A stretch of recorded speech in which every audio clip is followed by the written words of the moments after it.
కృషి చేస్తేనే అమృతమిచ్చింది.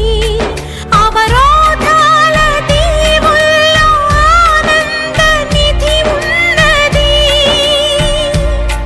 కష్టాల వారధి దాటిన వారికి సొంతమవుతుంది. తెలుసుకుంటే సత్యమిది, తలచుకుంటే సాధ్యమిది. మౌనంగానే ఎదగమని మొక్క నీకు చెబుతుంది.